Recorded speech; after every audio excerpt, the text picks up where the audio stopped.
While the US release title for this week's film, The Golden Dream, references the American dream, the original title, La Jaula de Oro, has a different literal meaning, namely the golden cage.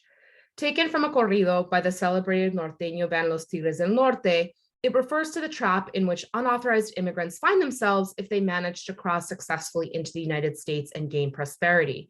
That is, they're unable to go home for any reason without risking an incredibly dangerous return trip.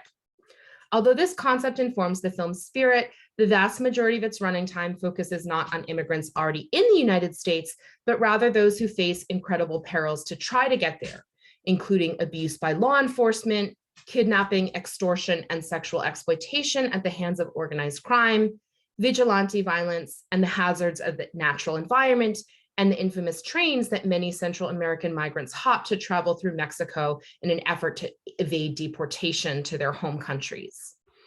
Following a small group of teenage migrants from Guatemala, the film is deeply grounded in these realities. Starring non-professional actors in its leading roles who were chosen from 6,000 adolescents who auditioned, as well as over 600 real-life migrants as extras, La Jaula de Oro is based on an exhaustive research process by its director, Diego Quemada Diez. Born in Spain, Quemada Diez trained at the American Film Institute and has worked extensively on Hollywood films as a camera operator for productions by Spike Lee, Alejandro González Iñárritu, and Fernando Mireles. He collected testimonies from migrants for 10 years while developing the film. Quemada Diez also allowed his actors to improvise extensively. They never actually read his script, but rather were told the narrative situation of each scene. This strategy dovetails with the structure of the film itself. Rather than a tightly plotted narrative, we instead follow a journey full of unexpected challenges and tragic detours. La Jaula de Oro is also notable for making visible a reality that is rarely depicted on screen or on the news: the migration of indigenous people, mostly from southern Mexico and Central American countries, to the United States, which has increased in recent decades.